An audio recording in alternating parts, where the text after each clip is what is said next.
जो good morning. सबसे पहले आप लोगों से माफ़ी चाहता हूँ कि थोड़ा सा लेट हो गया आज के क्लास में। तो आज मैं आप लोगों को बताऊंगा कि कैसे एक छोटी सी कंपनी यानी ईस्ट इंडिया कंपनी जिसका यानी कि जिसकी औकात हमारे भारत के बराबर खड़े रहने की भी नहीं थी। तो उसको एक प्लानिंग के तहत कैसे कब्जा किया गया। ठीक है, कैसे उसको दिन पर दिन बढ़ाता गया। ठीक है। अक्सर अक्सर होता क्या है मित्रों कि हम लोग जो घर पे डिस्कशन करते हैं, तो हम लोग भारतीय हैं। ठीक है, तो हर एक के घर में ये चीज डिस्कस जरूर होता होगा कि कैसे अंग्रेजों ने हमारे भारत को कब्जा किया। लेकिन वो क्या है, वो पूरी तरीके से सच नहीं है। पूरी तरीके से सच क्या है कि अंग्रेजों ने नहीं बल्कि 125 लोगों की एक छोटी सी शेयर मार्केट, जैसे अभी शेयर मार्केट होता है वैसे ही 125 लोगों की एक छोटी सी एक कंपनी बनी थी। ठीक है। उसी ने पूरे इंडिया पे कब्जा जमाया एक प्लानिंग के तहत। कैसे कैसे हमारे भारत पे कब्जा जमाया था उसके बारे में हम लोग चर्चा करते हैं। तो आज मैं आपको एक छोटा सा कहानी जैसे पढ़ाऊंगा। ठीक है, जिस तरीके से आप लोग घर में सत्यनारायण भगवान का जब पूजा वगैरह होता है तो वो सब कहानी जब पढ़ते हो, या फिर कोई भी एक इम्पोर्टेंट इम्पोर्टेंट स्टोरी वगैरह सब पढ़ते हो, फिल्म वगैरह सब देखते हो, तो उसी तरीके का मैं कहानी बताऊंगा आप लोगों को। ठीक है, प्रॉपर स्टोरी बताऊंगा को। अब बताऊंगा कि कैसे एक प्लानिंग के तहत, ठीक है, हमें लूटा गया। ठीक। तो उसके बाद क्या होगा आप लोगों के अंदर कि अगर अगर बाई चांस अगर आप लोग हॉलीवुड मूवी देखते हो, ठीक, तो उसमें आप लोगों को दिखाया जाता है कि एक महान ब्रिटिशर जो हिटलर के सेना के सामने एक शूरवीरों की तरह लड़ रहा है, फिर हम लोग उसकी वाहवाही कर रहे हैं, वाह वाह बहुत अच्छा है, मतलब बताओ तो हिटलर के सामने मार कर रहा है। ठीक है, हिटलर के सामने लड़ाई कर रहा है। लेकिन जब जब आप लोग मेरी ये क्लास देखोगे तो आप लोगों के अंदर ये बात आएगा कि वो जो लड़ाई कर रहा था ब्रिटिशर, तो उस लड़ाई का जो पैसा था ना, वो भी हमारे पूर्वजों की कमर तोड़ के लिया गया था। ठीक है, तो चलिए शुरू करते हैं आज का कहानी। ठीक। हम बेसिकली आपके ऑलमोस्ट 6 से 7 क्लास लगेगा। उसमें आप लोगों को मैं पूरा ब्रिटिश ब्रिटिश नहीं, पूरी मॉडर्न इंडिया अच्छे से खत्म करवा दूंगा। ठीक है, जिसमें ब्रिटिश के बारे में ही अधिकतर पढ़ना है। कैसे एक ब्रिटिश कंपनी ने हमारे भारत पे कब्जा जमाया, उसके बाद उसको रिप्लेस करके कैसे अंग्रेज आए। ठीक। उसके बाद उन्होंने हमारे भारत को कब्जा किया, लूटा। एक समय पे भारत हमारी सोने की चिड़िया हुआ करती थी। ठीक है, 28%, यानी कि जैसे अभी चाइना पूरे वर्ल्ड का 30% मैन्युफैक्चर करता है, तो उस टाइम पर इंडिया 28% मैन्युफैक्चर करता था। पूरा एक तरीके का कहे तो वो सुपर पावर था। तो कैसे ब्रिटिश लोग लूटे, उसको कैसे लूट कर गया वो लोग, तो उन सबों के बारे में हम लोग आज से वीडियो में चर्चा करेंगे। सबसे पहले आप लोगों के अंदर एक मन में एक चीज उत्पन्न होता होगा कि सर, मतलब मेडिएवल में भी हमला किया था, ठीक है, मॉडर्न में भी हमला किया था, तो आखिर इन दोनों में हम लोग अगर कंफ्यूजन हो तो उसको दूर कैसे करें। तो एक चीज याद रखिएगा दोस्तों, जैसे मॉडर्न, माफ करिएगा, पहले मेडिएवल चर्चा करते हैं।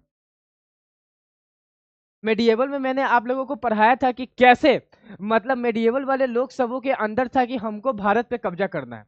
ठीक है, जितने भी बाहरी लोग हमारे भारत पर आए, तो इनको था कि हमको क्या करना है,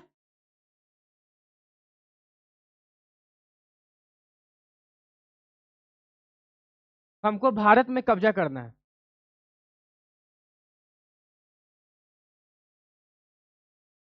ठीक है, लेकिन उसके बाद फिर जब मॉडर्न लोग सब आए, मॉडर्न वाले आए, तो ये लोग पहले व्यापार करने के माध्यम से आए, और उसके बाद उन्होंने धीरे धीरे क्या किया, पूरे भारत पर अपना आधिपत्य जमाया। ठीक।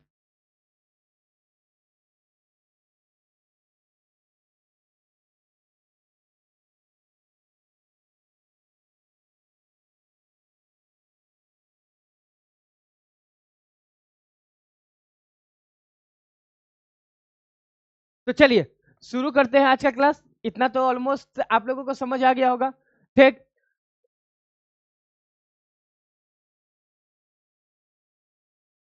देखिए, अब बेसिकली होता क्या है कि आधुनिक भारत हमारा शुरू 1498 से ही हो जाता है, यानी कि आधुनिक भारत की स्टार्टिंग 1498 से ही उसकी नींव रख जाती है। तो सबसे पहले हमारे भारत पर कौन आए थे, पुर्तगाल आए थे। ठीक, 1498 में कौन, वास्को डिगामा कहाँ उतरे थे, कालीकट केरल में। ठीक, उसके बाद डच आए। हाँ, 1605 में इन्होंने अपना पहला फैक्ट्री सूरत में फैलाया, फिर मसूलीपट्टनम में फैलाया। ठीक। फिर उसके बाद फ्रांसीसी आए। हाँ, 1664 में उन्होंने पहला क्या लगभग समझिए कि अपना फैक्ट्री अपना पौंडीचेरी में स्थापित किया। उसके बाद अंग्रेज आए, तो कब आए? 1600 में उन्होंने। फिर उसके बाद 1600 में उनका कंपनी का स्थापना हुआ, लेकिन 1615 में उन्होंने सूरत में अपना पहला कंपनी रखा। ठीक, आई होप इतना समझ में आ गया होगा।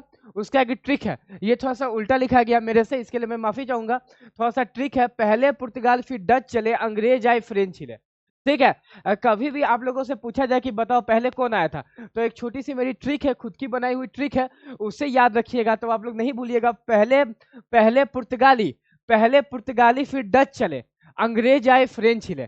ठीक है, ये मैं बताऊंगा कि ये मैंने क्यों बनाया, अंग्रेज आया, फ्रेंच चले। इन दोनों के बीच हमेशा मतलब इन दोनों का जो लड़ाई है ना, बहुत फेमस लड़ाई है। ठीक है, डच से तो अंग्रेज उतना नहीं लड़े, पुर्तगाल से उतना नहीं लड़े, परंतु अंग्रेज और फ्रेंच ये दोनों आपस में लड़ते रह गए थे, इसीलिए मैंने ये ट्रिक बनाया है, पहले पुर्तगाली फिर डच चले, अंग्रेज आए और फ्रेंच चले। चलिए, हो गया। अब शुरू करते हैं हमारा एक कहानी। देखिए, ये कहानी असल में शुरू ये कहानी असल में शुरू होता है अब 1590 में। ठीक, 1590 में क्या था? 1590 में क्या था कि पूरे ब्रिटिश में, ठीक है, पूरे ब्रिटिश में स्पाइस यानी मसाला मसाला सप्लाई डच करते थे। ठीक है, मसाला सप्लाई कौन करते थे? डच करते थे। यानी कि पूरे ब्रिटिश में मसाला सप्लाई डच करते थे।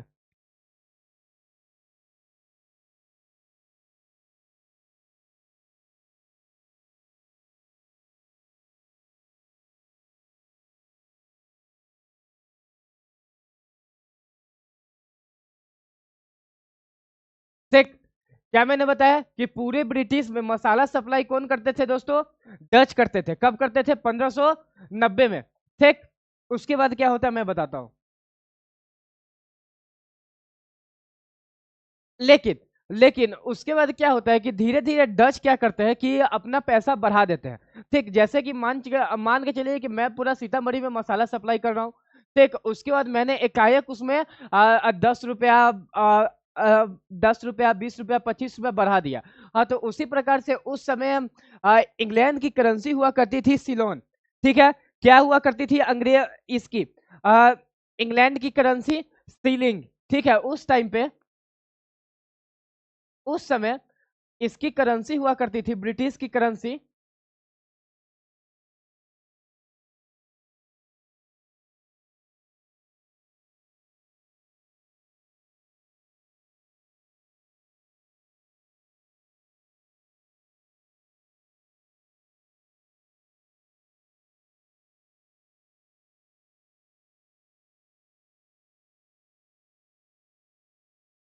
ठीक है, उस टाइम पर क्या होती थी कि ब्रिटिश की करेंसी थी सीलिंग। ठीक है, उसको डच क्या करते हैं कि 5 गुना बढ़ा देते हैं। इसमें तो उस टाइम पर ब्रिटिश उतने अमीर नहीं हुआ करते थे, तब उन लोगों को होता है कि यार इतना पैसा एकाएक बढ़ा दिया, मसाला तो सबके लिए इंपॉर्टेंट है। हाँ, इंपॉर्टेंट है कि नहीं है? मेरे लिए भी मसाला इंपॉर्टेंट है, आपके लिए भी मसाला इंपॉर्टेंट है। तो उसके बाद करे तो करे क्या? तो क्या होता है कि वो लोग डिसाइड करते हैं कि अब हम लोग खुद एगो मसाला का व्यापार करेंगे। ठीक, तो फिर तो उस टाइम पर क्या होता है कि 1594 में, कितना में? 1594 में ये लोग एक British town hall,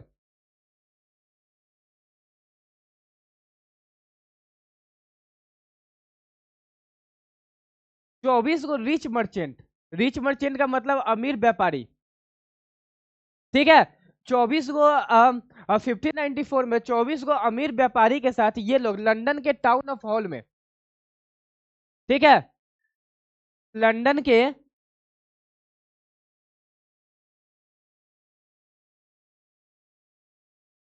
town of hall में मीटिंग करते हैं कि अब हम लोग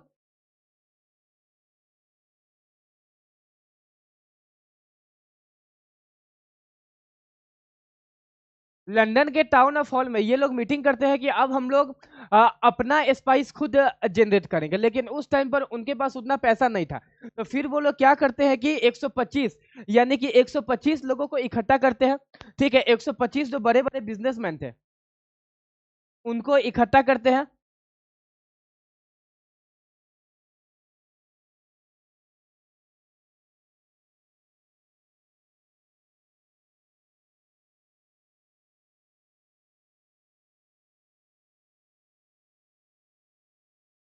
इकट्ठा करते हैं और बोलते हैं कि भाई तुम पैसा लगाओ, हम लोग एक कंपनी बना रहे हैं, ठीक है, उससे हम लोग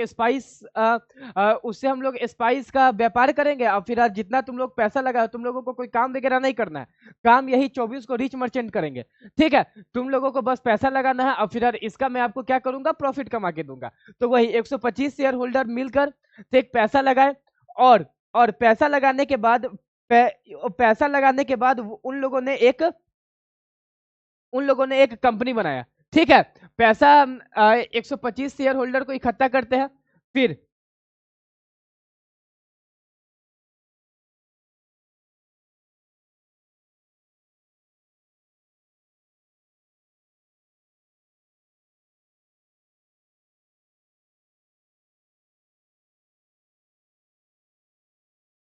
फिर पैसा लगाने के बाद उन्होंने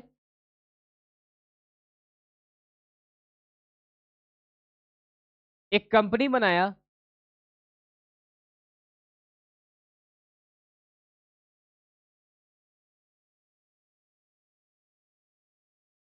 जिसका नाम पड़ा दोस्तों,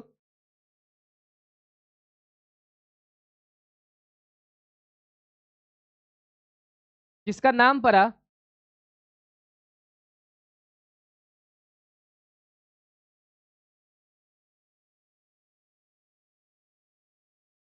जिसका नेम पड़ा द गवर्नर,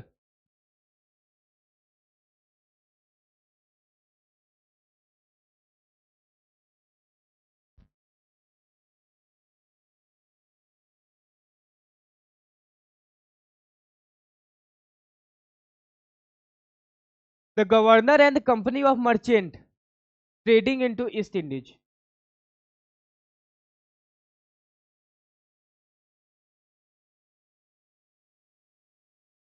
ऑफ लंदन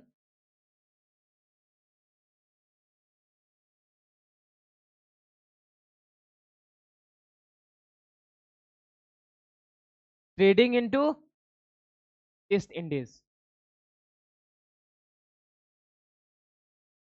समझ में आया? फिर उसके बाद इन्होंने क्या किया था, एक कंपनी का स्थापना किया, ठीक। अब फिर यार ये कंपनी का स्थापना इन्होंने किया था दोस्तों 24 सितंबर 1599 को, ठीक है। इन्होंने एक कंपनी बनाया जिसका नाम रखा था governor and company of merchant of London trading into east Indies. इतना समझ में आ गया होगा? चलिए अब आगे बढ़ते हैं।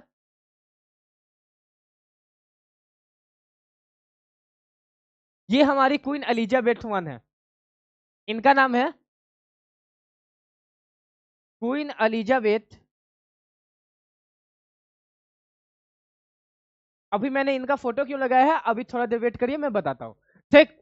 यहां तक समझ में आ गया कि 125 शेयर होल्डर के साथ जमा करके, हाँ, 125 शेयर होल्डर का पैसा जमा करके उन्होंने एक कंपनी बनाया, जिस कंपनी का नाम पड़ा the governor and company of merchant of London trading into east Indies. लेकिन इसके लिए ये लोग डायरेक्ट कंपनी बनाकर, ऐसा नहीं था कि वो लोग जाके वहां पर जाके कुछ भी व्यापार वगैरह कर सकते थे, वहां की महारानी से उनको ऑर्डर लेना पड़ता था, ठीक है। फिर उसके बाद क्या हुआ कि उन्होंने फिर 31 दिसंबर 1599 को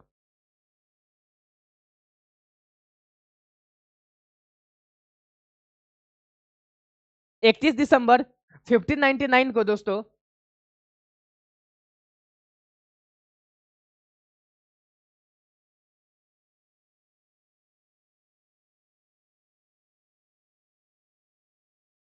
उसके बाद क्या हुआ कि फिर 31 दिसंबर,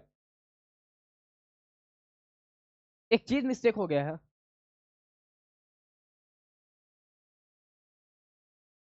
एक मिनट,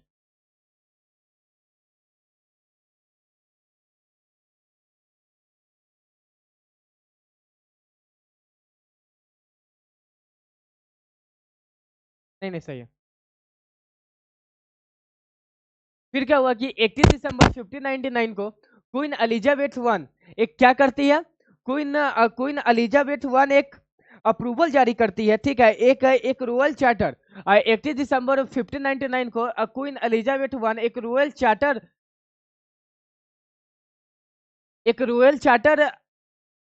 यानी रॉयल चार्टर का मतलब होता है एक रिटन ऑर्डर, यानी एक लिखित आदेश जिसे एक रॉयल चार्टर जारी करती है। रॉयल चार्टर का मतलब होता है एक लिखित आदेश, जिसे इनके तरफ से अप्रूवल मिल चुका था कि आप लोग जाके उधर स्पाइस का खेती कर सकते हो, विदेशों में क्या कर सकते हो, स्पाइस का खेती आप लोग कर सकते हो। ठीक है, इतना बात समझ में आ गया, किसी को कोई दिक्कत?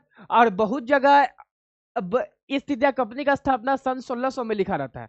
ठीक, तो वही एक दिन का ही डिफरेंस है। हाँ, इतना समझ में आ गया, किसी को कोई दिक्कत नहीं होगा? चलिए तो अब आगे बढ़े।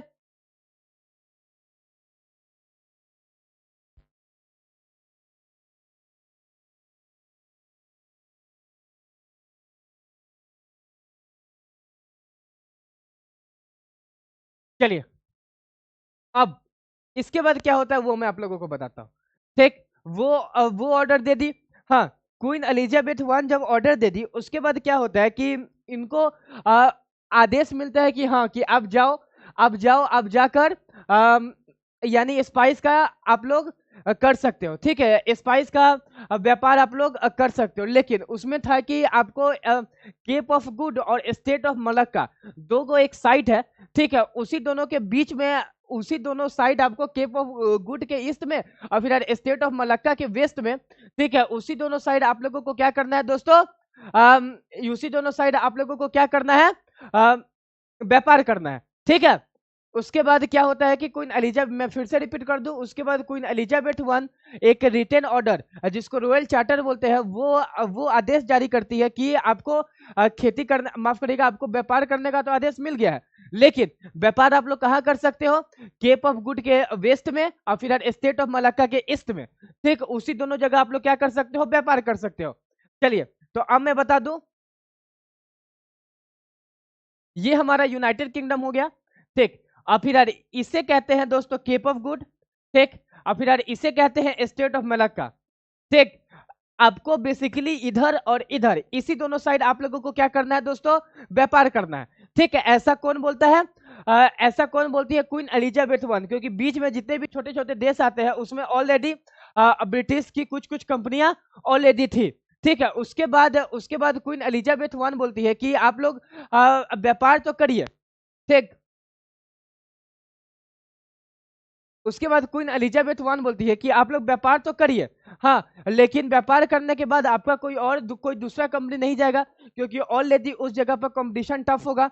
ठीक है, उसके साथ साथ थोड़ा सा दूर है, क्या मतलब कि इंग्लैंड और भारत के साइड आओगे तो थोड़ा दूर है ना, 7 समुंदर पार। तो इसके कारण आप लोग क्या कर सकते हो? अपना खुद की करेंसी छाप सकते हो। ठीक है, अपना लॉ एंड ऑर्डर बना सकते हो, अपनी फॉरेन पॉलिसी रख सकते हो। ठीक है, अपना एक कोर्ट चला सकते हो, उस कोर्ट में जो भी कुछ गलत वगैरह करेगा उसको पनिश कर सकते हो, अपनी आर्मी रख सकते हो, उसके बाद वही अपना न्याय प्रक्रिया भी रख सकते हो। इन शॉर्ट एक छोटा सा एग्जांपल मैं बता रहा हूँ, जैसे कि हमारे मोदी जी हुए।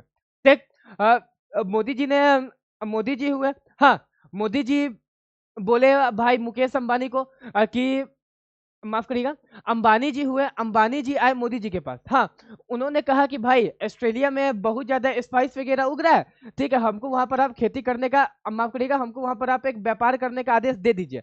ठीक, व्यापार करने का आप हमको आदेश दे दीजिए, लेकिन उसमें क्या होगा कि बहुत ज्यादा दूर वगैरह होगा, तब उसमें हमको कुछ कुछ स्पेशल पावर चाहिए।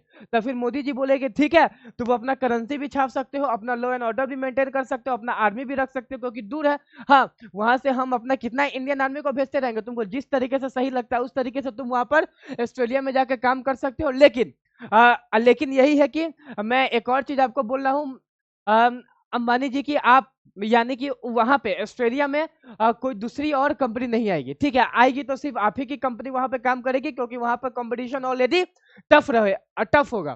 ठीक, इतना बात समझ में आ गया। एक छोटा सा एग्जांपल ले रहा हूँ, ऐसा ही क्वीन एलिजाबेथ ने कहा था किसको?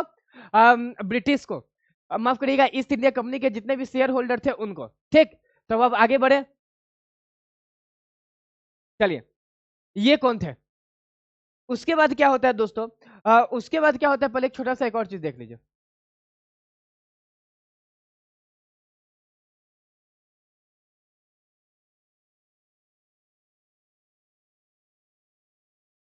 उसके बाद क्या होता है कि ये लोग आ तो जाते हैं, लेकिन ये लोग पहले यहाँ जाते हैं, थाईलैंड में जाते हैं, मतलब थाईलैंड मलेशिया ये वाला जो एरिया है ना, ब्रिटिश पहले यहाँ पर आते हैं।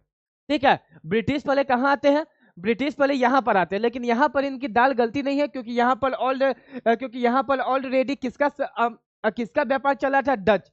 डच डच यहाँ पर ऑलरेडी स्ट्रांग थे, ठीक है, इसीलिए यहाँ पर इनकी दाल गलती नहीं है, वापस से ये लोग चले जाते हैं युग के। उसके बाद ये लोग प्लान करते हैं कि अब हमें कुछ बड़ा देश खोजना पड़ेगा, जहां पर हम लोग आसानी से, जहां पर देखिए ये सब देश तो ऑलरेडी छोटा है, ठीक है, छोटा होने के बाद ऑलरेडी यहाँ पर 2-3 कंपनी, एक डच की और एक स्पेनिश की, ठीक है, ये दोनों कंपनी ऑलरेडी यहाँ पे व्यापार कर रही है। फिर यहाँ पे ब्रिटिश भी कूदेगा तो इसका कोई प्रॉफिट नहीं होगा। इसी कारण वो लोग सोचते हैं कि हमको कोई बड़ा देश चाहिए जिससे हम लोग क्या कर सके, ट्रेडिंग कर सके, ठीक है। उसके बाद इनकी नजर किस पे पड़ती है? हमारे प्रिय भारत पे, ठीक। उसके बाद ये लोग क्या करते हैं दोस्तों? भारत पे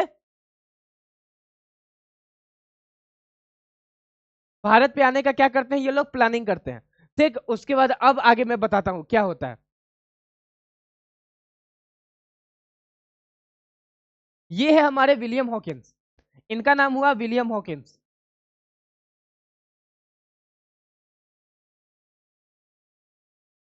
उसके बाद क्या होता है दोस्तों?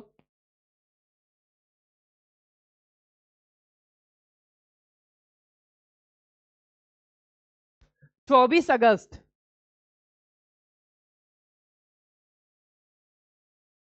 1608 को ईस्ट इंडिया कंपनी का ईस्ट इंडिया कंपनी का गवर्नर था ये, ठीक है, विलियम हॉकिंस, या डिप्लोमेट भी उसको कह सकते हो।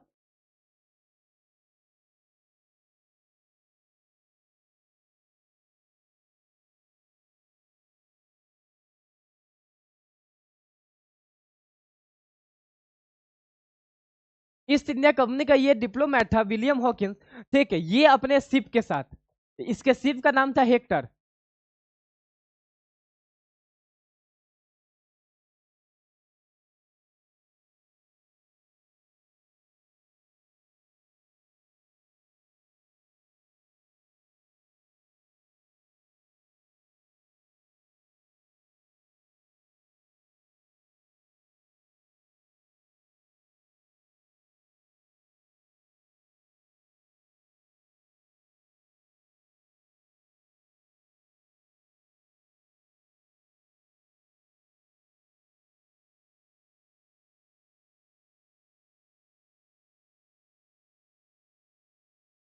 ठीक है, फिर से सुन लो। फिर क्या होता है दोस्तों? 24 अगस्त 1608 को ईस्ट इंडिया कंपनी, 24 अगस्त 1608 को ईस्ट इंडिया कंपनी का एक डिप्लोमेट था विलियम हॉकिंस, ये अपने शिप हेक्टर के साथ आ जाता है। कहाँ आ जाता है ये? इंडिया में, ठीक है। इंडिया में आने के बाद इनको पता चल जाता है कि अगर आपको इंडिया में व्यापार करना है, उससे पहले मैं थोड़ा इंडिया का स्थिति बता देता हूँ।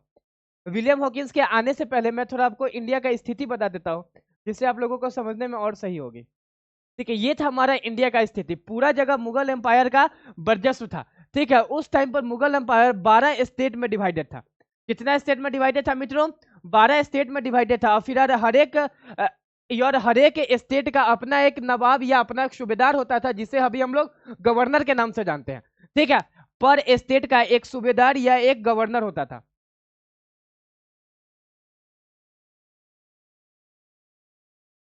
नवाब कह सकते हो, सूबेदार कह सकते हो, ठीक है।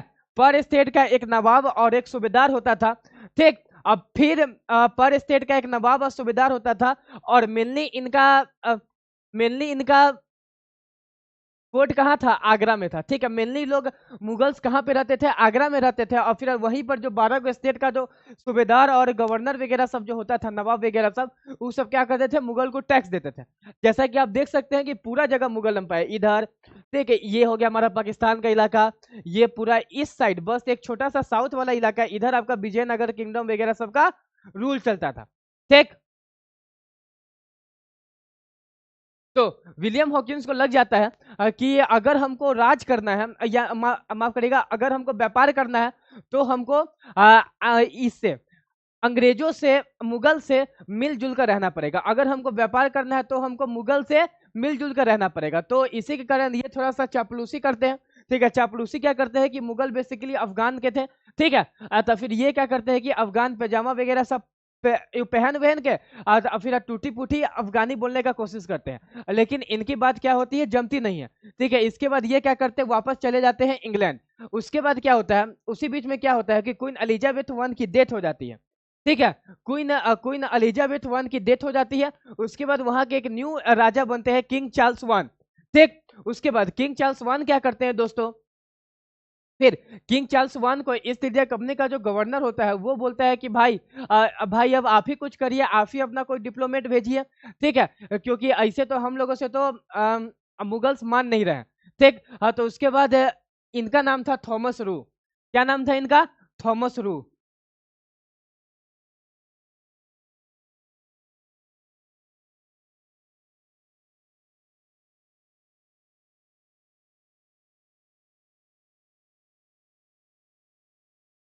फिर 18 सितंबर 1615 को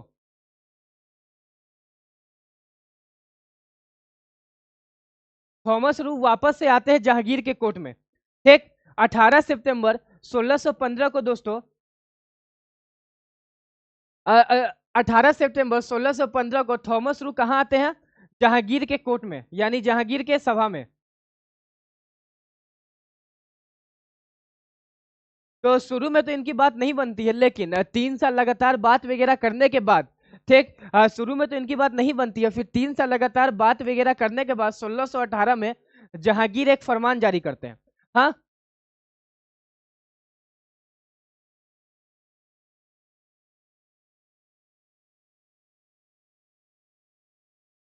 जहांगीर क्या जारी करते हैं दोस्तों, फरमान।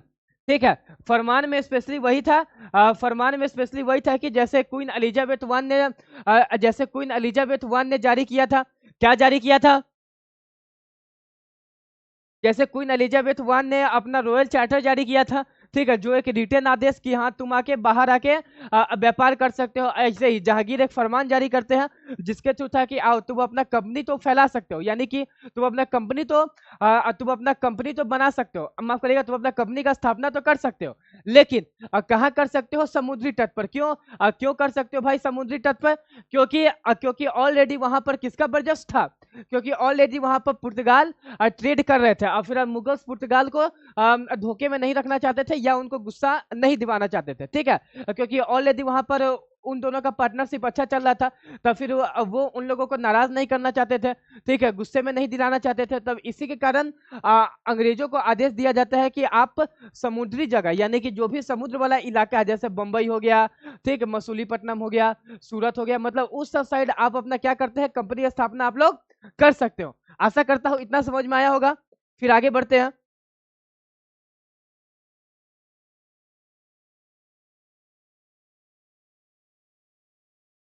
तो फिर उसके बाद क्या होता है कि 1618 में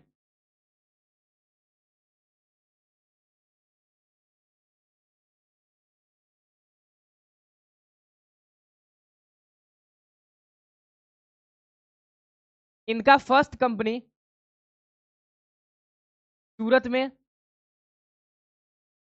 खुला, फिर मसूलीपट्टनम में खुला,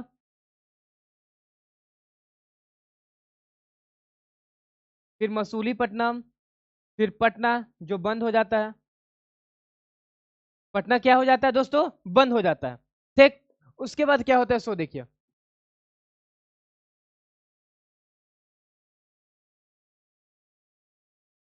उसके बाद क्या होता है सो देखिए, उसके बाद होता है दोस्तों कि 1662 में,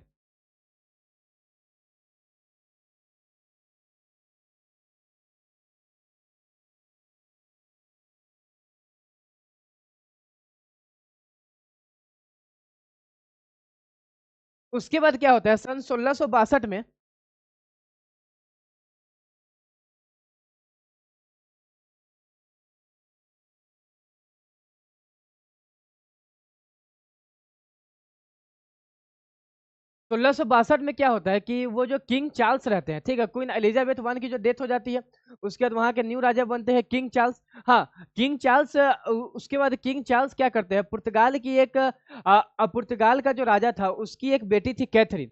ठीक है, तो 1662 में किंग चार्ल्स और कैथरीन का विवाह होता है।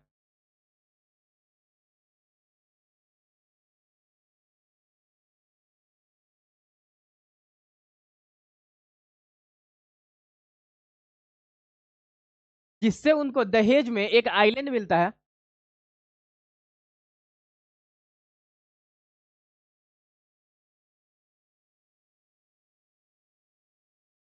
जिससे उनको दहेज में एक आइलैंड मिलता है जिसे हम लोग मुंबई के नाम से जानते थे।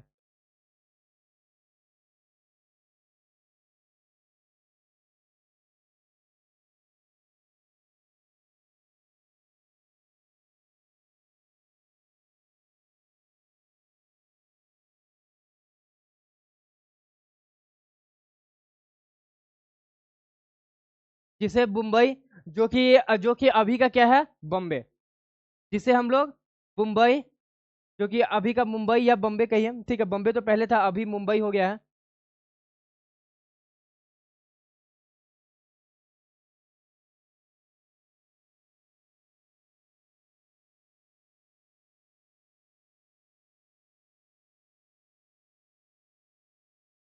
तो ईस्ट इंडिया कंपनी का बम्बई पे भी कंपनी स्थापना करना सही यानी आसान हो गया था कि अब वो बम्बई पर भी अपना ट्रेडिंग कर सकते हैं।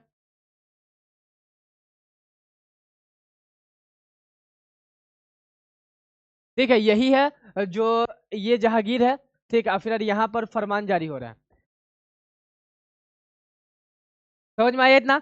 1662 में क्या होता है मित्रों, 1662 में किंग चार्ल्स और पुर्तगाल की जो राजा थे उनकी बेटी कैथरीन का विवाह हो जाता है साथ में, और फिर उसमें उनको दहेज में एक इंडिया के एक आइलैंड मिलता है जिसे हम लोग मुंबई के नाम से जानते हैं, उस समय जानते थे, जो अभी का मुंबई है। ठीक, तो फिर उस टाइम पर ईस्ट इंडिया कंपनी का यहाँ पर भी शासन करना क्या हो गया था, सही हो गया था। पहला कंपनी सूरत, मसूलीपट्टनम, पटना और मुंबई, इतना समझ में आया? चलिए, तो अब आगे बढ़ते हैं।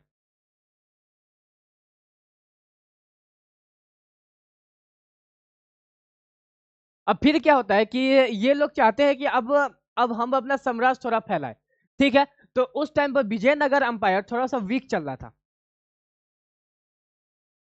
उस टाइम पर क्या था, विजयनगर अंपायर थोड़ा सा वीक चला था, तब ये अंग्रेज जाते हैं वहां पर। हाँ, अंग्रेज जाते हैं वहां पर, ये पिक्चर वही की है।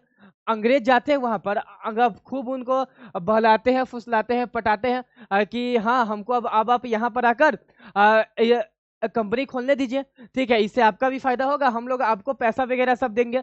तो उसके बाद क्या होता है कि ये मान जाते हैं। ठीक, विजयनगर अंपायर के जो किंग थे वो क्या करते हैं, मान जाते हैं। मानने के बाद वो क्या करते हैं दोस्तों, मानने के बाद क्या करते हैं कि उनको एक एरिया दिया जाता है जिसका नाम था मद्रासपट्टनम। ठीक है, जिनका क्या नाम था, जिसका क्या नाम था, मद्रासपट्टनम। अब मैं एक छोटा सा चर्चा कर देता हूँ कि उनको एरिया दिया क्यों जाता था। उनको एरिया इसलिए दिया जाता था कि ताकि वहां पर एक प्रॉपर लोग सब रह सके, जितना भी वर्कर वगैरह सब है वो सब प्रॉपरली वहां पर रह सके, वहां पर काम वगैरह कर सके। ठीक है, अब फिर वहां पर उन लोग क्या करते हैं कि एक दो फोर्ट वगैरह सब भी बनाते हैं, फोर्ट यानी किला वगैरह सब बनाते हैं। ठीक, जिससे उनको बाहरी खतरा ना हो, तब इसी इसी इसी मद्रासपट्टनम में कुछ और एरिया जोड़कर, हम लोग क्या नाम देते हैं उसको, मद्रास। ठीक है, वही मद्रासपट्टनम अब में कुछ और एरिया जुट गया और नाम क्या हो गया दोस्तों, मद्रास। तो फिर ये लोग बढ़े कहाँ, मद्रास में।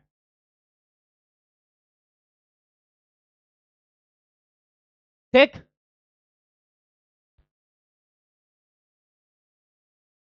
आशा करता हूँ इतना समझ में आया होगा। फिर अब आगे बढ़ते हैं। फिर इसके बाद क्या होता है कि वो लोग बंगाल पर अपना कब्जा जमाना चाहते थे। अब माफ करिएगा, कब्जा मैं बार बार भूल रहा हूँ। ठीक है, वो लोग बंगाल पर अपना कंपनी का स्थापना करना चाहते थे। क्यों करना चाहते थे भाई, क्योंकि बंगाल उस समय पीक पे था। ठीक है, ऐसा कह सकते हो कि बंगाल यानी कि भारत का एक सबसे अमीर शहर, जो अकेले वो इंग्लैंड के जीडीपी को संभालता था, वो कौन था, बंगाल। ठीक है, बंगाल से पैजामा कुर्ता वगैरह सब जो था वो सब वहीं से शुरुआत होना शुरू हुआ। ठीक है, उसके बाद चित्तागोंग हिल्स का आप लोग नाम सुने होंगे, बांग्लादेश में है। वो भी एक बहुत बड़ा स्ट्रॉन्ग जोन था इंडस्ट्री मैन्युफैक्चर का। तब ईस्ट इंडिया कंपनी क्या करना चाहते थे, बंगाल पर अपना दबदबा बनाना चाहते थे। तब उस समय बंगाल का गवर्नर था शाइस्ता खान। ठीक है, तब शाइस्ता खान स्पेशली इनको पसंद करता नहीं था, ईस्ट इंडिया कंपनी को पसंद करता नहीं था। लेकिन उस टाइम पर मैं आपको थोड़ा सा मुगल का कहानी बता देता हूँ। मुगल का कहानी क्या था कि मुगल का कहानी क्या था कि औरंगजेब थोड़ा सा बीमार पड़ रहा था। ठीक है, तो उस टाइम पर शाइस्ता खान वहां का गवर्नर था, जो कि औरंगजेब का मामा था। लेकिन वो उसको उतना पसंद करता नहीं है, लेकिन फिर भी अब बहुत ज्यादा बात वगैरह सब करके एक वहां का गवर्नर जनरल था विलियम हेज। क्या गवर्नर जनरल था? William hedge. ठीक, वो बात वगैरह सब करके, इनसे पूरा डीलिंग वगैरह करके, हाँ, तो लास्ट में ये मान जाते हैं, बोलते हैं कि हाँ, तुम अपना थोड़ा थोड़ा प्लेस पर क्या कर सकते हो, बंगाल पर अपना कंपनी जमा सकते हो। ठीक, तो फिर इनको बंगाल पे भी कंपनी जमाने का क्या मिल जाता है मित्रों? आदेश मिल जाता है। ठीक है, बंगाल पे भी कंपनी जमाने का क्या मिल जाता है मित्रों? आदेश मिल जाता है। तो उसके बाद क्या होता है कि विलियम हेज के बाद यहाँ के ईस्ट इंडिया कंपनी के गवर्नर जनरल बनते हैं जोसिया चाइल्ड। ठीक है, विलियम हेज के बाद कौन गवर्नर जनरल बनते हैं दोस्तों? जोसिया चाइल्ड। फिर 1680 में, अब सुनिए,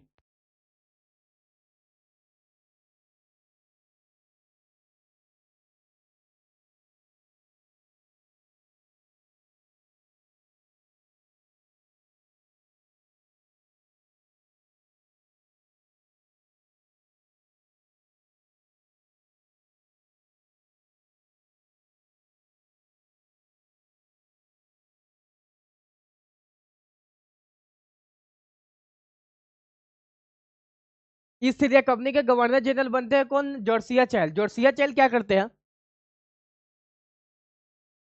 जोसिया चाइल्ड क्या करते हैं कि ये बोलते हैं कि हमको थोड़ा सा टैक्स कम करो। किसको? इसको, शाइस्ता खान को। लेकिन शाइस्ता खान टैक्स नहीं कम करता है। ठीक, तो फिर उसके बाद क्या होता है कि जोसिया चाइल्ड बोलते हैं कि नहीं, तुम अगर, ये थोड़ा सा अकड़ू किस्म का इंसान था, कौन? जोसिया चाइल्ड। तभी बोलता है कि तुम मेरा टैक्स कम करो, नहीं तो हम तुम पर अटैक कर देंगे। ठीक है, तब फिर शाइस्ता खान बोला कि ये तो बच्चा है, तुम मेरे सामने क्या अटैक करेगा बे। ठीक, लेकिन फिर भी जोसिया चाइल्ड सही में अटैक कर देता है, किस पर? बंगाल पे। ठीक है, जोसिया चाइल्ड सही में किस पर अटैक कर देता है? बंगाल पर, अपना 600 आर्मी के साथ। 600 आर्मी के साथ क्या करता है? बंगाल पर अटैक कर देता है, जिसमें उस टाइम पे मुगल तो था भाई पीक पे। ठीक, हाँ, तो मुगल क्या करता है कि आसानी से इसको हरा देता है। ठीक है, हराने के बाद इसके बहुत सारे लोगों को बंदी बना लिया मुगल्स। ठीक है, इन लोगों ने मुगल्स बहुत सारे लोगों को बंदी बना लिया, लेकिन फिर उसके बाद यह बोला कि अब ईस्ट इंडिया कंपनी भारत में ट्रेडिंग नहीं कर सकती है। ठीक है, उसके बाद क्या बोला कि अब ईस्ट इंडिया कंपनी भारत में ट्रेडिंग नहीं कर सकती है, लेकिन फिर बहुत सारा मल्टीपल डिस्कशन के बाद, हाँ, इसका मुगल इम्प्रोरर औरंगजेब का बहुत आगे पीछे घूमने वगैरह के बाद होता है कि 1690 में, 1690 क्या, 1700 में वापस से बोलते हैं कि ठीक है, तुम ट्रेडिंग स्टार्ट कर दो। ठीक है, 20 साल वो लोग ट्रेडिंग नहीं कर पाते हैं बंगाल में।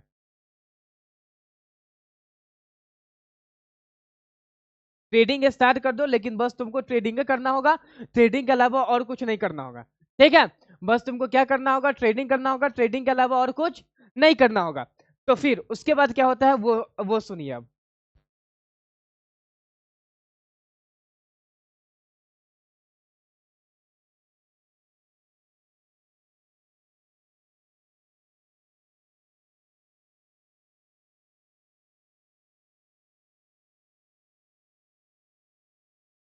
उसके बाद अंग्रेज लोग 20 साल तक शांत रहते हैं।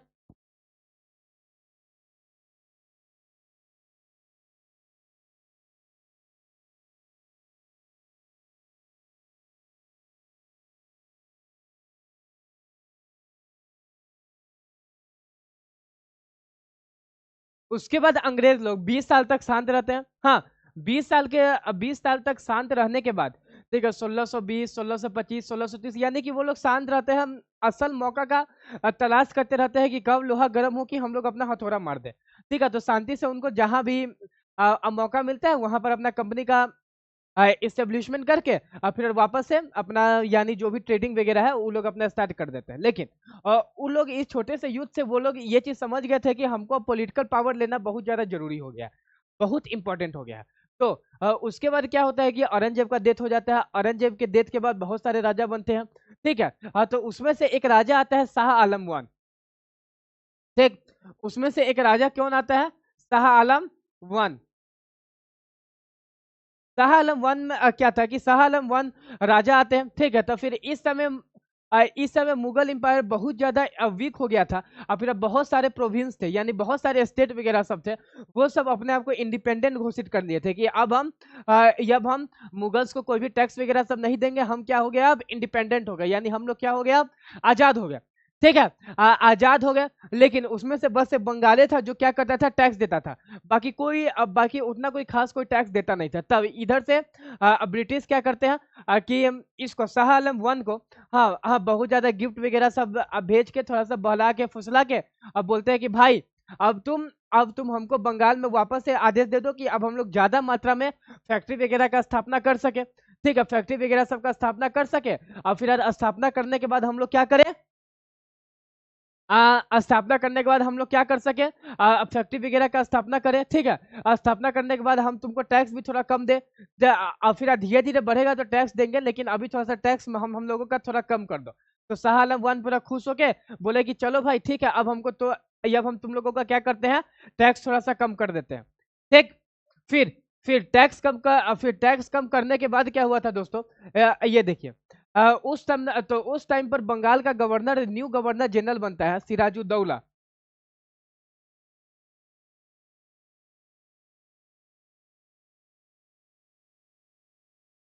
फिर क्या होता है 1750 में,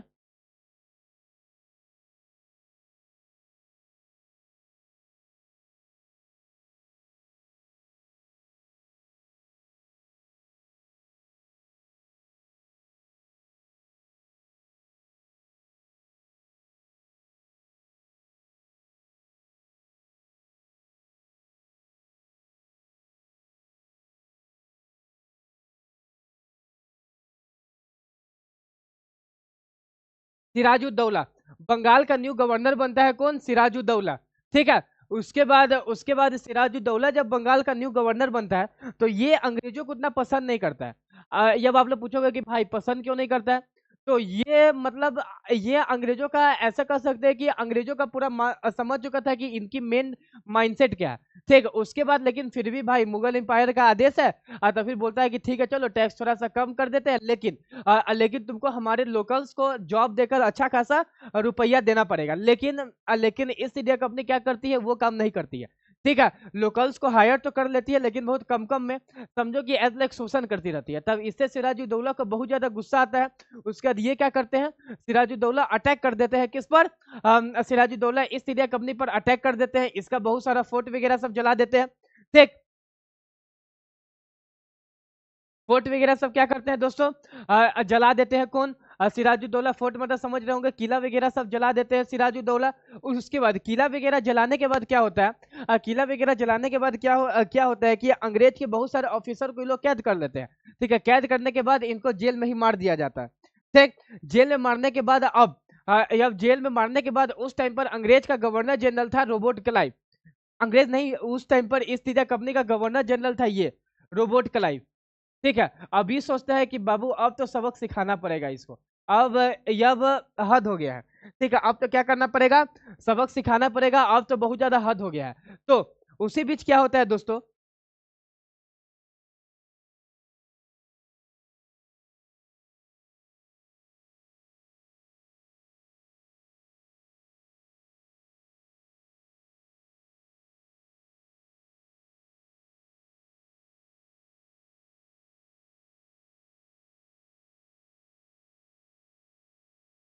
तो उसी बीच क्या होता है, उसी बीच क्या होता है कि ये थोड़ा सा देखते हैं कि सिराजुद्दौला तो स्ट्रांग है, अब जब इसको हराए तो हराए कैसे।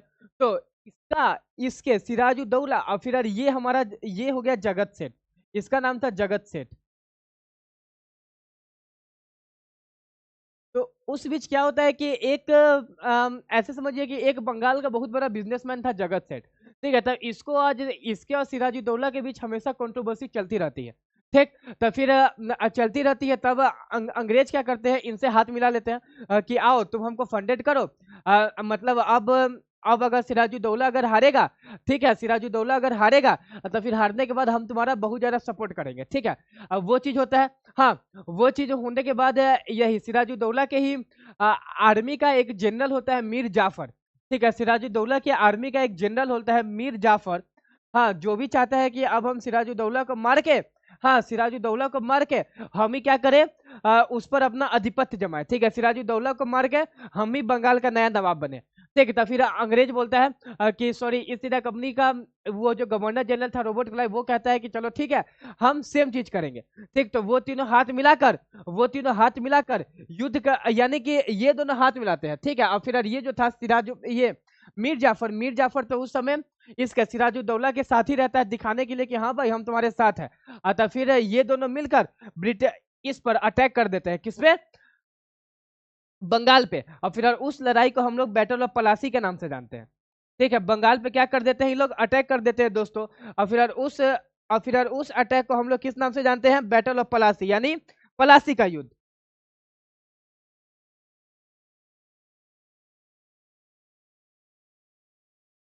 आशा करता हूं इतना समझ में आ रहा होगा, एक बार रिप्लाई जरूर कर दीजिएगा।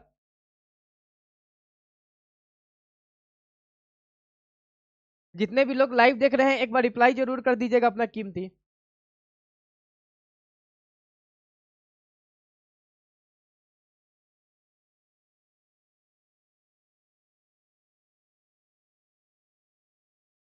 एक बार रिप्लाई जरूर करिएगा, फिर मैं आगे बढ़ूंगा।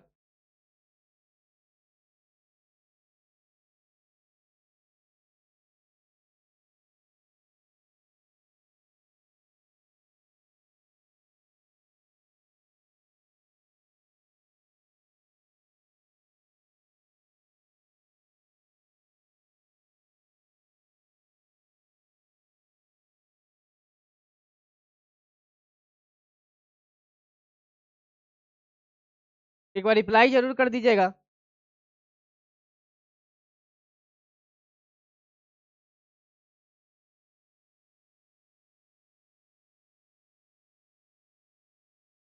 फिर उस लड़ाई को उस लड़ाई को हम लोग क्या कहते थे, बैटल ऑफ पलासी। तो आप एक बार मेरा वीडियो वापस से देख लीजिएगा, सारा कुछ समझ में आ जाएगा।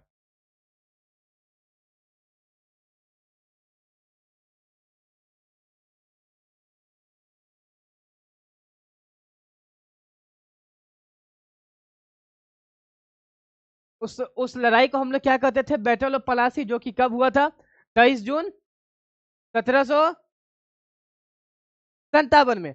ठीक है, उसमें क्या होता है कि ये बाद में धोखा दे देते हैं किसको, सिराजुद्दौला को। और फिर यार इसको हराने के बाद बंगाल का नया नवाब कौन बन जाता है, मीर जाफर।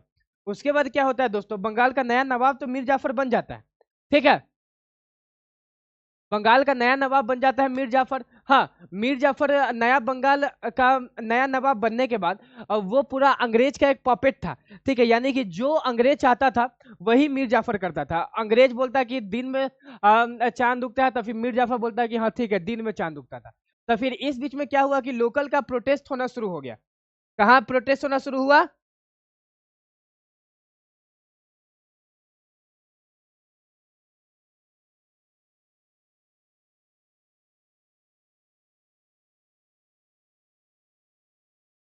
उसके बाद क्या हुआ कि लोकल का प्रोटेस्ट होना शुरू हो गया। ठीक,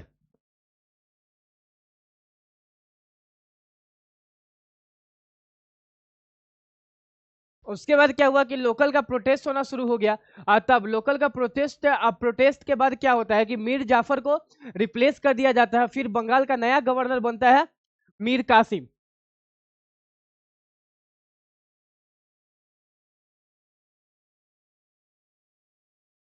अब मीर कासिम जो था, ये तो आया था अंग्रेज के द्वारा ही, लेकिन ये अंग्रेज का उतना बात नहीं मानता था। ठीक है, ये समझ चुका था कि मतलब कि हम लोगों को अंग्रेजों को यहाँ से क्या करना है, खदेड़ना है।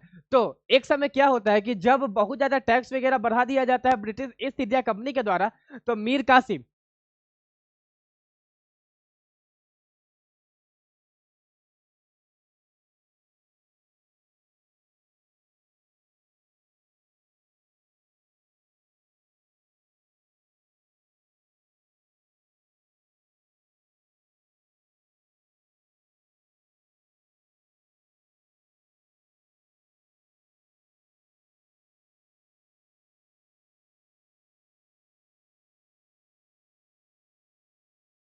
अवध का नवाब,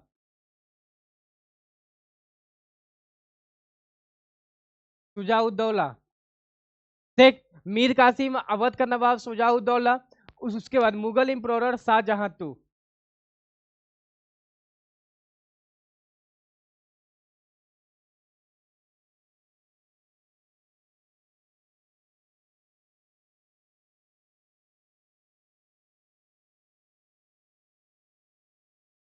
उसके बाद क्या होता है, मीर कासिम, हाँ, अवध का नवाब शुजाउद्दौला, मुगल एम्पायर, शाह आलम टू, ये तीनों क्या करते हैं, आपस में अलायंस कर लेते हैं।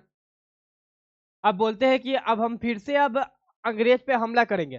ठीक है, ये तीनों क्या करते हैं, आपस में अलायंस करके किस पर अटैक कर देते हैं, अंग्रेज पे।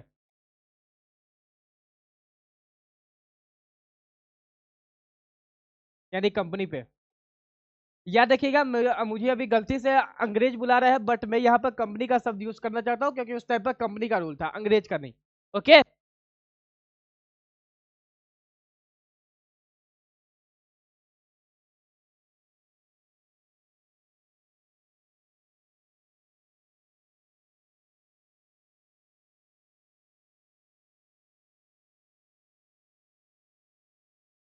क्या करते हैं ये ईस्ट इंडिया कंपनी पर, क्या करते हैं वो अलायंस बना के ईस्ट इंडिया कंपनी पर क्या करते हैं, वो अटैक कर देते हैं। ठीक है, अटैक कर देते हैं, और फिर यार इस वार को, यार इस लड़ाई को हम लोग बैटल ऑफ बक्सर का लड़ाई समझ मतलब जानते हैं।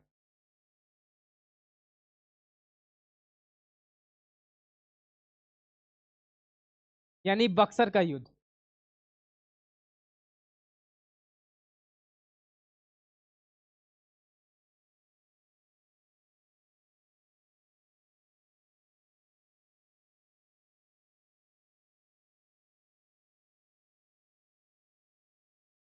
ठीक है, उसके बाद क्या कि इस लड़ाई को हम लोग किस नाम से जानते हैं दोस्तों, बैटल ऑफ बक्सर के नाम से जानते हैं। ठीक, इतना समझ में आ गया होगा, चलिए अब आगे बढ़े। ये था उस टाइम का हमारा एरिया। ठीक, देख सकते हो, ये पूरा बंगाल, हाँ ये पूरा, यानी इधर पूरा राजपूत, फिर ये पूरा मैसूर। अब आते हैं इधर मैसूर वाला। चलिए अब मैं छोटा सा कहानी बता देता हूँ, उसके बाद क्या हुआ था सो। अटैक कर देते हैं, और फिर यार इस अटैक को हम लोग अब बक्सर के युद्ध के नाम से जानते हैं, जिसमें आप लोग बखूबी जानते हैं कि किसकी जीत हुई थी, अंग्रेज की जीत हुई थी।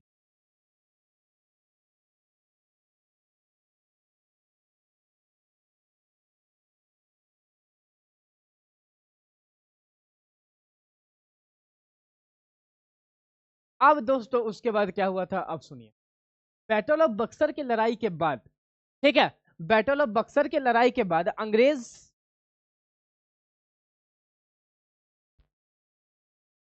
बैटल ऑफ बक्सर की लड़ाई के बाद अंग्रेज समझ चुके थे कि भाई अब हमको अब पॉलिटिकल पावर चाहिए। ठीक है, पॉलिटिकल पावर चाहिए, और चाहिए उसके लिए वो लोग क्या करते हैं कि अपना रॉबर्ट क्लाइव, जो उस टाइम का जो गवर्नर जनरल था, उसको हटा के वारिंग हस्टिंग्स को नया गवर्नर जनरल बनाया जाता है ईस्ट इंडिया कंपनी का। लेकिन फिर उसके बाद वो क्या करते हैं कि भाई कंपनी पर सारा कुछ तो मेरा है। ठीक है, यानी कि जहां कंपनी, उसके एरिया पर भी मेरा ही रूल है, तो फिर वहां के राजा के रहने का क्या महत्व। ठीक, हाँ, तो उसको हटाकर वो खुद गवर्नर जनरल बन जाते हैं, किसका, कंपनी का नहीं, बंगाल का। ठीक, बंगाल का गवर्नर जनरल बनते हैं। उसके बाद इधर मैसूर वाला में आ जाइए। हाँ, तो मैसूर क्या था, इसके सी के, यानी कि समुद्र के पास में था। हाँ, हाँ, तो वहां पर भी ईस्ट इंडिया कंपनी ट्रेडिंग करना चाहती थी, लेकिन वहां का राजा था हैदर अली। हाँ, हैदर अली नहीं चाहता था कि ब्रिटिश, यानी ईस्ट इंडिया कंपनी वहां पर ट्रेडिंग करे, क्योंकि वहां पर ऑलरेडी फ्रेंच का दबदबा था। ठीक, हाँ, तो फिर भी ब्रिटिश क्या करता है, बहुत ज्यादा कॉम्प्लीमेंट डिस्कशन करता है कि भाई हमको यहाँ पे ट्रेडिंग करने दो, हम लोग फ्रेंच को डिस्टर्ब नहीं करेंगे, लेकिन फिर भी हैदर अली नहीं मानते। ठीक, नहीं मानने के बाद क्या करते हैं कि फिर उसके बाद ब्रिटिश अटैक कर देता है किस पर, हैदर अली पे। ठीक है, जिससे क्या होता है कि हैदर अली प्रथम एंग्लो मैसूर वार, उस लड़ाई को हम लोग प्रथम एंग्लो मैसूर वार के नाम से जानते हैं, जिसमें हैदर अली की जीत होती है। फिर दूसरे एंग्लो मैसूर वार में भी सेम होता है कि ब्रिटिश अटैक कर देता है उस पर। तो फिर उस बीच क्या होता है कि हैदर अली, उस बीच क्या होता है कि हैदर अली की डेथ हो जाती है। उसके बाद वहां का न्यू राजा बनता है उसका बेटा टीपू सुल्तान। हाँ, तब टीपू सुल्तान उस युद्ध में तो हार जाता है। उसके बाद ट्रीटी ऑफ इलाहाबाद वगैरह हुआ। हाँ, जहाँ जिसमें संधि हुआ कि तुम अभी इससे ज्यादा ट्रेडिंग वगैरह नहीं कर सकते हो, ठीक। ट्रेडिंग नहीं कर सकते हो। उसके बाद धीरे धीरे करके तीसरा एंग्लो मैसूर वार हुआ। चौथा एंग्लो मैसूर वार में टीपू सुल्तान को मार दिया गया। उसके बाद एंग्लो मराठा वार हुआ। उस टाइम पे मराठा भी अपने पीक पे थे। हाँ, एंग्लो मराठा वार हुआ, उसमें भी क्या हुआ कि मराठा को भी हरा दिया गया। उसके बाद सहायक संधि वगैरह सब हुआ। उस सब के बारे में हम लोग धीरे धीरे डिस्कशन करेंगे। आज थोड़ा संक्षिप्त डिस्कशन कर लेते हैं। सहायक संधि आया। सहायक संधि में क्या था कि जितने भी राजा महाराजा थे, ठीक है, उन लोगों को पैसा देना था अंग्रेज को, और फिर आर्मी अंग्रेज की रहती, ठीक। उसके बाद हथियार अंग्रेज का रहता, सारा कुछ रहता अंग्रेज का, बस आपको पैसा देना था, जिसे हम लोग कहते थे सहायक संधि, ठीक, यानी सब्सिडी अलायंस। हाँ, सहायक संधि आया। सहायक संधि के बाद धीरे धीरे करके बहुत सारा राजा माने, बहुत सारे राजे नहीं माने, जिसमें कि हमारे एक टीपू सुल्तान भी थे, ठीक है। उसके बाद सहायक संधि के बाद आ, आ, इसने अंग्रेजों ने अफगान के साथ युद्ध किया। अंग्रेजों ने पंजाब में युद्ध किया, पंजाब के साथ युद्ध किया। हम सारे को हराने के बाद अब अंग्रेज सोचा कि अब जो भारत के जो करीबी राजा महाराजा सब है, ठीक है, यानी कि बचे हुए जो राजा महाराजा सब है, अब हम लोगों को उस पर थोड़ा सा अब बात करना चाहिए। अब हम लोगों को संपूर्ण भारत चाहिए, ठीक है। तब इसके लिए बहुत सारा लॉ वगैरह सब लाते हैं, जैसे कि उसमें से एक था डॉक्ट्रिन ऑफ लैप्स, ठीक, जो कि लॉर्ड डलहौजी के द्वारा लाया गया था।